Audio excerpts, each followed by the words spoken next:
My name is Ruth Park, Hello. and I'm Hi. pleased to be here um, today with Roberta Antognini and Peter Robinson, the editors and translators of the latest addition to the Opuntia series, Giorgio Bassani's collected poems. We extend a warm welcome to Professor Antonini and Professor Robinson. Thank you very Thank much. you. Great to be Thank you, here. Ruth. Glad to be Um, here. Thank you for inviting us. no, thank you.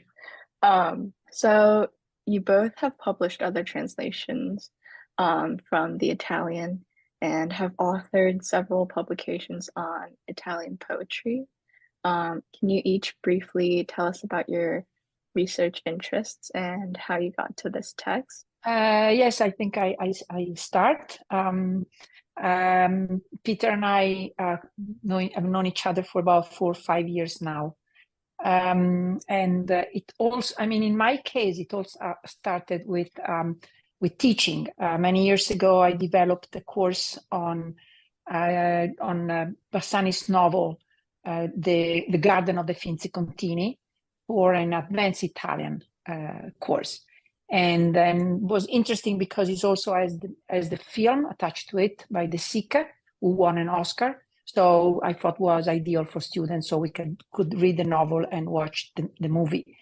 And then from then, a few years later, we together with a colleague, we published we edited a collection of essays on Bassani's written by many scholars, both from United States and Italy, working on Bassani. And then from there, because Bassani has been translated in English, but poems were not, I've started working on existing translations in English of poems by Bassani. And that were when I met Peter. I sent him an email because I found that he had already translated many poems by Giorgio Bassani.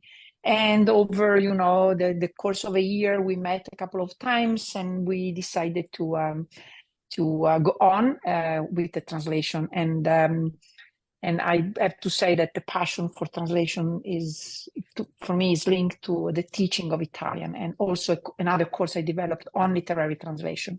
I am a native speaker, as you can say, so Peter and I have been collaborating, and it's been a wonderful experience. So I started getting interested in translating poetry when I was an undergraduate, actually, in York, back in the 1970s, and I did a course on French symbolist poetry, and my French was very, very poor, so I had to work very hard on it, and really I had to kind of either read translations of the poems or try to translate them myself in order to understand them. And I think it started off from there, but it really and I was trying to write my own poetry, and it kind of accelerated through my graduate years, which is when I came across the name Giorgio Bassani for the first time, because a couple of his poems were translated by a poet I was studying, a British poet who'd spent much of his career in America, called Donald Davy, who translated a couple of the early poems, one a kind of fairly loose imitation and the other one quite a close rendering. And these were the early poems, and I was rather struck by them. And so I tried to find out more about it, and didn't have much luck, really. I only found very, very few translations around, including the very early ones, the earliest ones, I think, by William Weaver, or very nearly the earliest. It just sort of hung around in the background, really, and I would occasionally come across anthology poems of Bassani's, usually from the early ones, which attracted me a lot. And so I would translate them. There was an idea I would do an anthology of Italian poetry at one point, and I did a few for that. And eventually, I actually wrote an imitation of his early poems in about 2015, a sequence of my own imitating his early style, and I felt so indebted that I thought I ought to translate them all, and because his centenary was coming up. And then I looked for ways of doing more work and publishing them, and that was when Roberta got in touch with me. And it was this sort of lucky thing that I was interested in doing the early poems, and then along came Roberta, who was interested in the whole thing, which meant that we could then collaborate together. And over the following 4 to 5 years, we managed to do it all. You also, also introduce a little bit of Giorgio Bassani that actually the first translation of one of his novels was just 2 years after it was published in Italian, and that was 1960 when the Gli Occhiali d'Oro, the golden spectacles, were published in this country, and in the UK. And then one after the other came all his novels, one after the other, until quite recently the novel of Ferrara, which is the collection of all his novels, came out in this country as well, which is very important because that's a collection. In Italian we say collezione d'autore, meaning that it was a precise wish by Bassani to collect all them together and to read them one after the other according to the order they are, collected in the book. And so Bassani I think is quite well known in this country, especially because he was of Jewish origin. He's offered also in Jewish studies department. When I started studying him, I found out that many colleagues were offering actually some of these, for example, some of his short stories. And then, throughout his life, Bassani had, quite a close relationship with this country and with Canada. He was visiting professor in many institutions, like Indiana University, for example, or Berkeley as well. And so, it was well known. And also, since a very early age, when he was a young intellectual, before the end of the war, during the fascism, he was reading many, American and and English authors. So, there is a close relationship, I must say, between Bassani and this country. And to this end, there have been many publications and also meetings, scholarly meetings about that. So there are many people studying, this relationship of Bassani with United States. So we thought that, poems was the right moment to come out with the poems. Thank you for that little introduction of Bassani. So poetry often serves as a means for self-exploration, self-expression, and personal exploration. How do you think Bassani's poetry reflects his personal experiences, and like you mentioned earlier, Professor Antognini, his upbringing as the son of middle-class Jewish parents during the rise of fascism in Italy? And how does he transform those experiences into something that is universally meaningful? We would just say that Bassani fits into that incredibly alive and productive period of time that is after the war, where as a young intellectual and having been also a partisan and anti-fascist, he contributed to a great period for Italian literature, together with Pasolini, with Natalia Ginzburg, with Calvino as well. So in order to understand Bassani, is also interesting to understand, the background in this respect. And also because he was Jewish, he was also kind of, more open in a way to understand, how it was to be a minority. This is a complicated thing to explain in few words. For Bassani, being an integrated Jewish, like many Italian Jewish were, and many of them were also fascist. It came like an incredible bad surprise, when the racial laws were published. So they felt betrayed. And even though, could be for many of them, that period of time was a tragedy, for Bassani, who actually said it in an interview, in a TV interview, that was maybe the best time of his life. Why? Because he became aware. And that's when being a Jewish, and being part of a minority, and consequently becoming an anti-fascist and go to prison for that. And so that was so important for him. So I think it's difficult.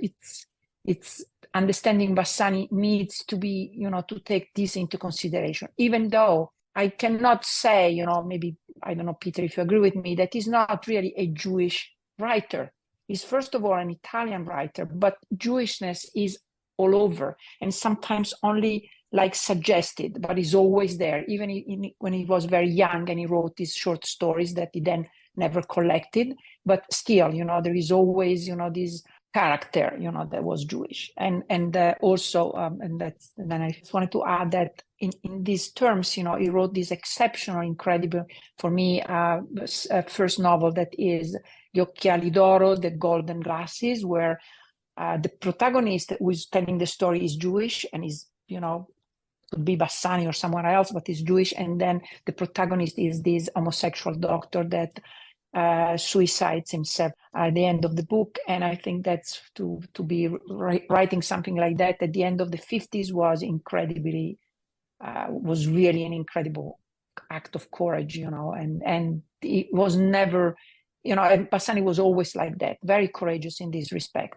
The thing to really emphasize is that Ferrara was a town in which a whole slice of the, as you say, Ruth, the wealthy people, the landowning people were Jewish, and they were very established in the town. They held high positions in the comune and so on. So they were, what really happened, and right through the fascist period from 1922 to 1938, when the racial laws were introduced, many of them were on the side of Mussolini's government. And so there's this, I think it's that sort of shock of betrayal. And I think you could say that for Bassani, a very assimilated Jewish writer, it's really the fact that people have suddenly decided to be prejudiced against him that makes him aware of his Jewishness, or that brings his Jewishness into focus. And then for the rest of his life, he's addressing that experience, and also, of course, the Shoah, which he managed to escape, although some members of his family didn't, and a great many of his fellow Ferrarese Jews also didn't, as of course the Garden of Finzi-Contini makes absolutely clear. The really strange and actually I think almost unique thing about Bassani's poetry is the way that it falls into these two very different periods. The fact that he wrote poetry from about 1942, poetry that he published anyway, from 1942 through to the middle to late 50s, which was written in a fairly traditional style with regular rhyming stanzas and clear metrical structures, and a quite dense and rather artistic kind of diction and language, very much related to the kind of post-Hermetic style of the 1930s. And I'd translated all of Vittorio Sereni's poetry, including all the poems from that period. And so I was kind of familiar with the idiom of 1930s Italian poetry. But then if you look at his later poetry, which was written after he'd written all the novels, I think the first of the later poems was published in 1974. So there's something like a quarter century between the first period and the latter period. And the later poems are written, they don't rhyme, they're written in free verse, they're written in a quite different tone of voice, much more colloquial, very direct, outspoken. And the challenge of translating these two different kinds, and also, of course, the later poetry is written by a very well-established, successful, internationally recognized author, whereas the early poetry is written by an unknown intellectual in a provincial part of Italy. So the challenges of addressing those two styles is one of the things that's been of such interest and such a challenge working with Roberta. So translating poetry, like you said, is a balancing act, as some might say, between staying true to the letter and rhythm of the target language. Were there any particular examples of this common tension or struggle that come to mind from translating Bassani's poems? I think you kind of touched on this earlier, but if there are any like examples in particular. We talked about this question actually and had a bit of a think about it. And if I remember rightly, our feeling is that the big challenge of translating Bassani, whether early or late, is not so much the language itself, but the syntax and the grammatical structure of the sentences. Although the challenge is different, again, as I implied from what I was saying about the early and the late poetry, I think that the challenges are very different. In the early poetry, the challenge is that he's got a very often very tortuous and compressed kind of syntax, which he's also managing to rhyme in fairly regular stanzas as well, so that you've got the sort of classic problem of translating rhyming poetry. Do you rhyme or not? Do you try to imitate the rhyme or not? And people have approached this in rather different ways. Maybe Roberta can help me out a bit here with this, but my sense of it is that we didn't sort of work out what the rhyme scheme of the original is, say it's A, B, B, A or something like this. We didn't work out what the rhyme scheme was and then try to write something that matches the rhyme scheme, because we thought that would just produce inaccurate paraphrase, basically. If you try to do that, what you produce is a kind of inaccurate paraphrase. So if you want the poetry to be accurate, as accurate as you can get it to what the original is actually saying, but you also want it to have the form of poetry, you've got to compromise along that line a bit. So with the early poetry, we tried to get it to be rhythmical, and we tried to get it to rhyme where that would fit pretty naturally with the sense, where we wouldn't be forcing it too much. Do you think that's fair, Roberta? Yeah, and I was also commenting on the fact that, what is really characteristic of Bassani's language is the syntax, which is quite complicated in a different way in the two groups of poems, but actually that's something that link them. The sometimes, and that's the value of collaboration is, I have two things to say. One is the value of a collaboration where you really, for example, there were instances in which I had to read the poem several times and to try to make sense of the syntax, especially in the first production, where the construction of the sentence was like in Latin. Sometimes the subject was at the end of the entire stanza, and so sometimes it was really difficult to make sense of it. So I helped in this matter too with Peter. Yeah, there were some cases where I have to admit I was a bit baffled and flummoxed by some of this syntax. I think there were plenty of occasions where it was all right, but there were some occasions when I was really flummoxed by it. Yeah, and also when you read aloud the poem, and I was listening to the Italian, and I could catch some of the rhymes and some of the sounds, and then I would read the English, and then some of them were the same, some of them were not there, and some of them were even better. So that's my second, second thing I want to say. Sometimes the translation is even better than the original, because in trying, to convey both the meaning and the sound, sometimes you find better solution because you try so hard, and especially with Bassani, that actually worked on his poems hundreds of times. There are many variants, and he was someone that wanted to be precise. So that's, I think, what Peter and I try to do, never take anything for granted. And also our way of translating is to be the closest possible to the letter of the text, which is one of those debates in translation. Are you translating beautifully but betraying the text, or are you translating, you don't betray the text but then the translation is bad? Which is, I think it's a negation. I mean, it's a false dichotomy, I think. Yes, to be one, yes. for one, there are many comments of this sort, but I don't personally believe them. Although I do think, as you said, Ruth, from the beginning, that you're in a conflict of responsibilities, of course, and you're having to balance lots of different responsibilities with every word. You balance them. That's the point. And one of the things I like to say is that if you're going to be faithful to something, you can't be the same as it. In relationships, as it were, when you're faithful to somebody, it's not because you're the same as them, it's because you keep close to them. So that's what we try. I think we've tried to be faithful in that sense. Also acknowledging, the difficulty of the poet itself, or the poet herself, when you write. So, it's the same, when you translate, you do exactly the same thing. You agonize over choices of words, and you try to, sometimes you even overdo, because sometimes, as I don't remember, maybe Montale or Calvino. No, Montale said to Calvino, that in over-interpreting, you are ruining the poems, So you also have to be careful on that, and not to not overdo. And I think that's the beautiful part of the collaboration, because in two, you can get to this balancing act, because there are two voices. It's a really important thing not to. I've said it in an article, an essay about Bassani's poetry. It's really important, I think, not to think that providing a translation of a poem means providing an explanation for it. Yeah, you were talking about the accuracy, right? Yes, that you need to be accurate. You need to be accurate even to the difficulty. It's an incredibly rewarding kind of work.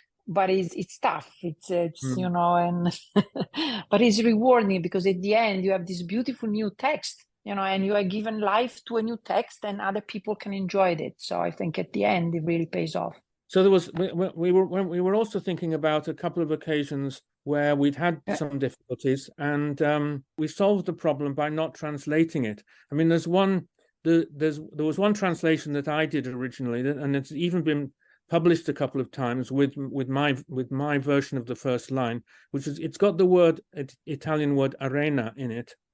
It's the poem, the Salute to Rome poem, which is, so it's about Rome. I decided that the word arena here must be referring to the Italian word for one of the Italian words for sand, and so I put sand in the first line.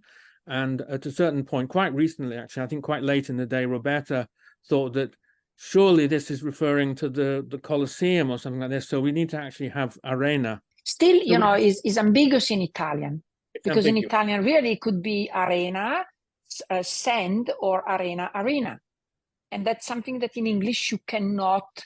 You can't do. You can do. So you have to. You either go one way or the other. Yeah. And so I went for the sand. I went the sand way originally, as it were. But we decided in the end to go the arena way, as it were, because it's a salute to Rome, and maybe he's referring to, the very famous arena in Rome. That's an example of where you can't have both meanings. So you got to plump one way or the other. And in fact, there are now extant texts of this translation, first one way and then the other. The other example that we thought about was the translation of the Italian word mama. And we played around with this word a bit, didn't we? We had mum in it, I think, and maybe mom at some point as well. So, but I think in a number of cases we decided again to translate it with mama, to give a sort of flavor of the original. The word autostrada as well, where we were going with expressway and things like this, and then we decided to leave it in the Italian. Yeah, but speaking about mamma, sometimes in English you could have, in Italian you can have madre, and it's very, very formal, whereas in English, mother could be used to speak directly to your mom. And so every time you have to balance and to try to understand what the author means there, what is the mood of the poem, if it's a mood for mother, or it's a mood for mom, and many, many interesting discussions followed with the collaborator, they kind of become richer and richer. And so at the end, you may almost sure that, your translation or mama maybe is the right one. That's so interesting to see, like, all these different ways that, a text can be translated. Okay, maybe if we have time, we could very, very quickly speak about Pidatz, Peter, because there was an interesting, one of the poems of the second period, where Bassani is very colloquial and speaks precisely about things that happen at this time, about historical events, and so in one occasion there was this word, it was written Pidatz, it's P-I-D-A-Z, that actually doesn't mean anything in Italian, was written with a capital letter. So we searched, we talked with Ferrarese people, thinking that maybe it was dialect for piedone, which means big foot. and from then becomes a metaphor for football, for soccer. And you know that soccer is very popular in Italy, right? So, and Bassani's father was a fan of the Ferrara team, and but didn't make any sense if we were reading the poem, you know, really. So we decided to leave it in Italian and leave to the reader, you know, the fact that we didn't understand. And you know, of course, when translating, you really need to understand the text, otherwise you cannot translate. By chance, because we asked lots of scholars as well, scholars of Bassani's poetry.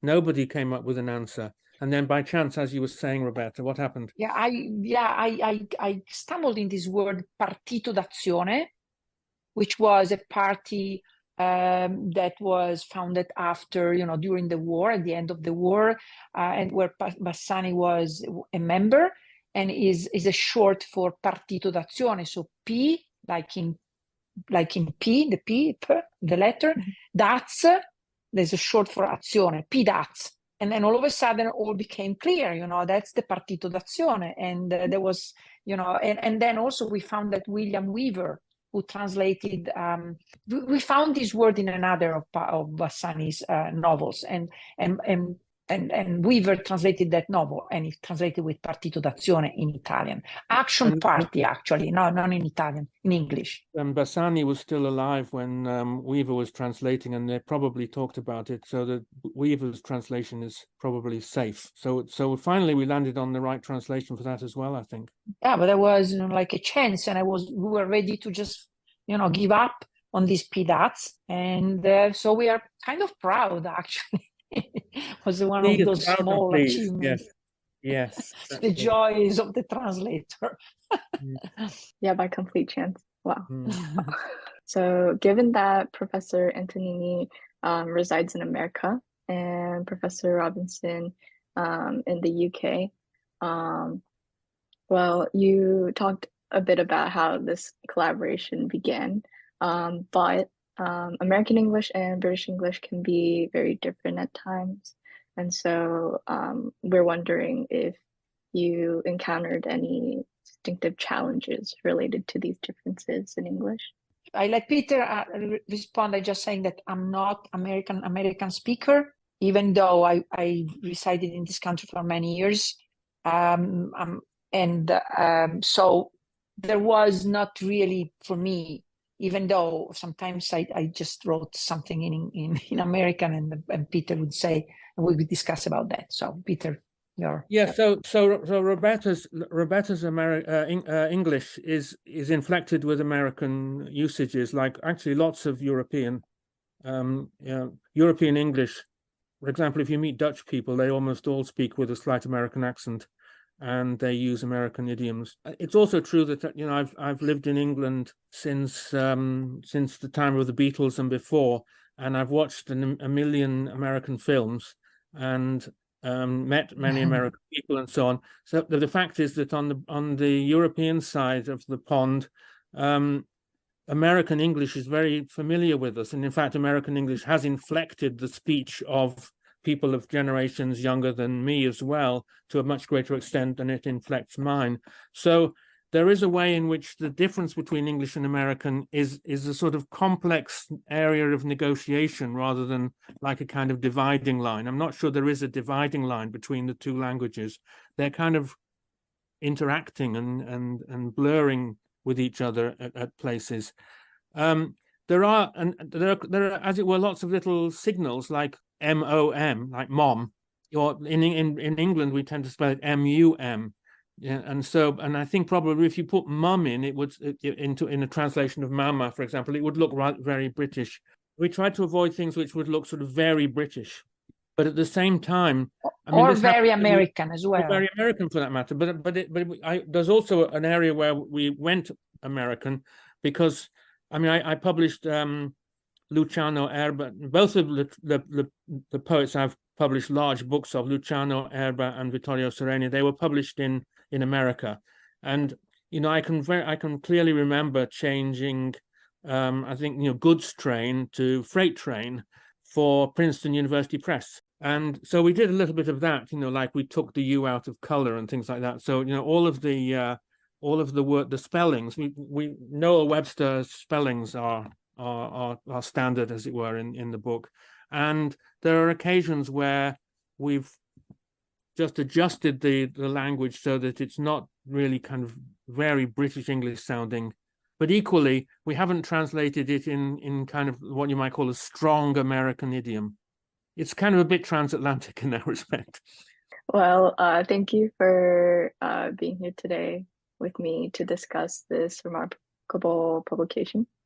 Bassani's collected poems is out now, and you can find it wherever you get your books.